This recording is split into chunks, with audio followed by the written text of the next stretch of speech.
Vasco is, again, like the end-to-end revenue operation platform for people who have revenue architect minds. And what the product does is really 6 big things, right? You can set up your go-to-market motions and visualize your bow tie. So your go-to-market motions are basically an ICP on which you dedicate an entire team to go after within a customer journey. It's a concept that has been brought and popularized by Winning by Design. And it's really what we enable to do within the product. And then visualize the bow tie, which is basically from leads to LTV, what's happening within your revenue engine. And then we go deeper and we help you build revenue forecast and capacity planning, actual mapping, data integration, data enrichment. And we have a full BI platform so you can build your own reports afterwards. So the premise of Vasco is we believe that every B2B businesses have their prospect follow a customer journey. And the best businesses in the world are the ones that really architect and organize their organizations around that customer journey. So they specialize team to make sure that they lift channels and prospects to move from one step to the next on the customer journey. And by specializing people around clear metric system, you can bring predictability, but you can also increase velocity. And the metric system is almost always the same for companies, even though you can sometimes customize the naming, but it's going from awareness to education to selection to closing, and then materializing the LTV through onboarding, retention, and expansion. The entire game is basically maximizing the volume of inputs that goes in each and every of those boxes, the conversion rates, and then reduce the time in stage. And when you do that progressively by, again, specializing teams on various channels and go-to-market motions, then you can really bring that velocity together. So Vasco, what we'll do is we'll enable you to build all your channels, funnels, go-to-market motions, and so on. And then we'll integrate it with your tech stack, so your CRM, Salesforce, HubSpot, or your HR system. And then we'll power you that kind of view. So this is an example, but it's the visualization of the performance of your organization placed on the customer journey. So if I were to really look at this is, the bow tie that most people know that come from the Winning by Design team. And by the way, we're certified by Winning by Design. We have a partnership with them and we're certified partners. So every formula calculations and things like that are consistent with their methodology. But you can see really what's going on with your engine. So if we were to look at this very quickly, for instance, you can see that you got more leads than you expected in the beginning. But as you progress through the engine, here, your conversion rates have been lower than expected between SQL and SAL. And even though your win rate was great, you didn't get enough closed one at the end of the funnel. And when you really look at that and you view each and every step of your customer journey this way, then you can really define who's accountable and where the engine is fixing. And here, it's very, very clear. It's between that stage, the selection phase. So, the transition and the handoff between SQLs and SAL. And then you can even dive in by channel so that you can really define, the channels that are providing the best ROIs or the ones that are more complicated. You can also have various metrics that tell you on the left side of the bow tie what are the channels that are performing the best. So here you can see that, for instance, paid advertising has been lower than expected. So maybe this is where you need to reduce a bit the budget and investing elsewhere until you refine the formula. But for instance, other campaigns and organic and SEO had a better performance, so they deserve a bit more investment. The right side of the bow tie as well with, net revenue retention, expansion, and so on, up until actually the teams and the target and the coverage. So here you have all the forecasts, the actuals, and you can see, outbound SDR, they were supposed to do 264 SAL. They only did 94. Let's dive into that. And then you can really see and really dive into each of the numbers and the performance by individual.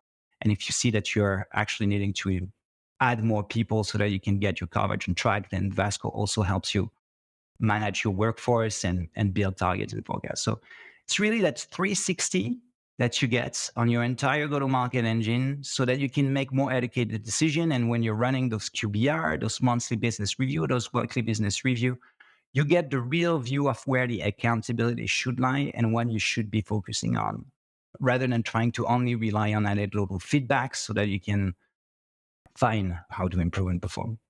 So that's one of the view. I'll pause here. Do you have potentially any questions? Yes, there's a lot of questions. So I think I love the outline of the bow tie. I also tend to go that route when I'm at the company and I try to implement a new process and help to make a decision, which way you want to go. Just curious, is there a way to create a reverse flow of the conversion rates needed in order to hit the target? Yeah, So, absolutely. because that's a typical use case that a lot of companies are struggling with, right? Like how much coverage I need in order to hit the number during the specific time horizon, right? Because that coverage will be different for the current quarter, next quarter plus one. So planning for that, is there a way to do this? Yeah. Actually, this is the actuals that we Yep. connect from your various tech stack, but this is the forecast. And the forecast is the forecast that is built with the forecasting engine of Vasco. So the first thing you do when you get to Vasco is you'll set up your customer journey and how your function go. Because to build your forecast, you need to define what your channels are and who's responsible for those channels. So you set up the customer journey. This is an example of one customer journey. You can have changes as well in the future where you have marketing sending MQLs from those various channels to inbound SDRs that are sending, pipeline sales accepted leads to account executive and so on. This is no code mapping, right? I could say, for instance, that Hmm. marketing would send SQLs and this would adjust all the way we digest the data and help you build your forecast. So once you've built this, then we have the structure. And then you can go on the top down. And when you go on the top down, let me pull the forecast here. The first thing you're going to be forecasting is understanding how much you need to grow by when. This is typically where the CEO, the CRO, and the CFO come together and say, okay, we need to grow by X amount so that we can raise the next round of financing or hit the next milestone. So here we have a very simple explanation, with the beginning MRR, and you add your new MRR, you add your churn and so on. And let's say you want to grow from $90,000 of beginning MRR to 357. Okay. So that means that now we understand the basic assumptions that gets you there. But where you were asking me is, so now how do I reverse engineer that growth into how many leads, MQL, SQL, and so on I need to hit so that actually my engine is not broken?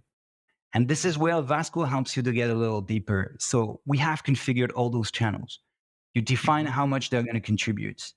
And in Vasco, if I take this example here, we'll ask you, okay, so what's your current MRR for organic and SEO? What are your conversion rate through the various stages of the funnel, lead to MQL, MQL to SQL, SQL to SEL, and so on and so on? And what are your time in stage? If you need to get an amount of closed one in certain months and you have sales cycle, then it means that the pipeline need to be generated in advance. So we cohort that for you.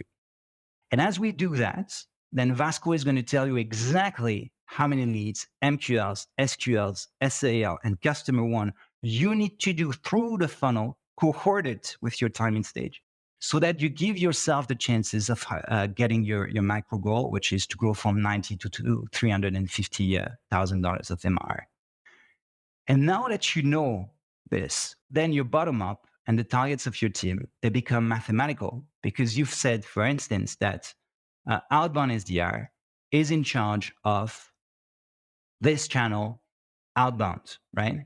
From the Hmm. top down, we know that in January, cohorted, you need to generate 25 sales accepted leads, 18 in February, margin 21. Again, this is connected to your top Hmm. down planning.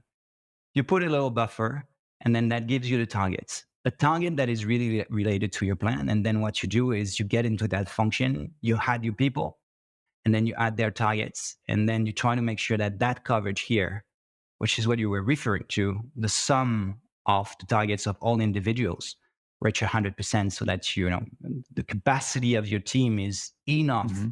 so that you give your chance to get your goal.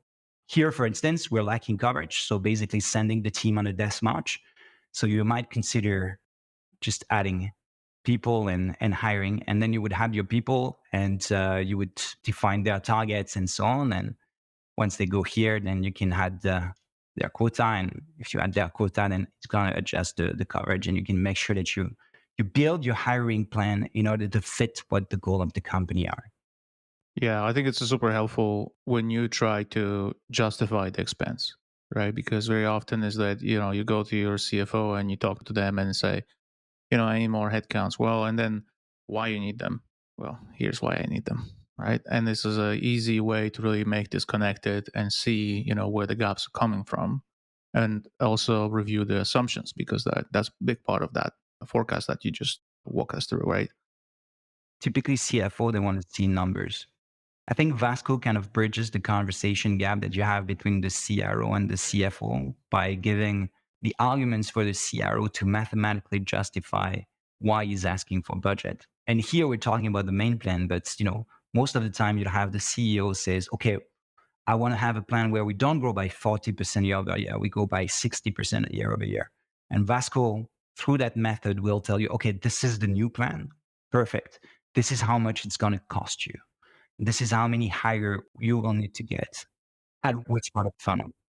Spot on. Which part of the funnel? And I think you can just weight this between the different scenarios, right? So I see here you have Yeah. multiple functions or roles, right? And you can argue, okay, maybe I want to hire someone and that will do the SDR outreach, right? But based on these numbers, you can hire someone in partnership and get Yep. maybe a little bit smaller deal, higher volume in a shorter period of time.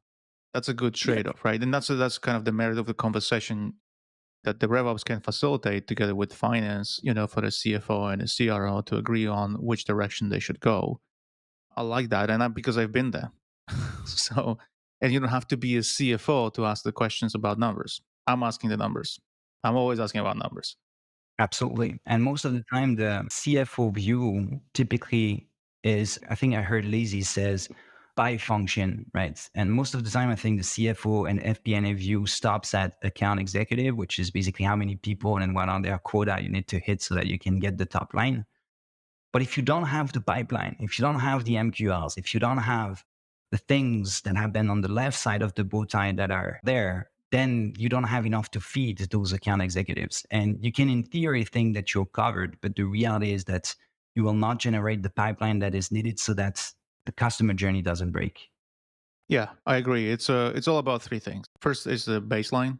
Another one is the Yeah. stretch, Yes. and the third one is the actions you're going to take in order to bridge the gap. Because the stretch is always something that is more aspirational than really you can expect the team to really deliver.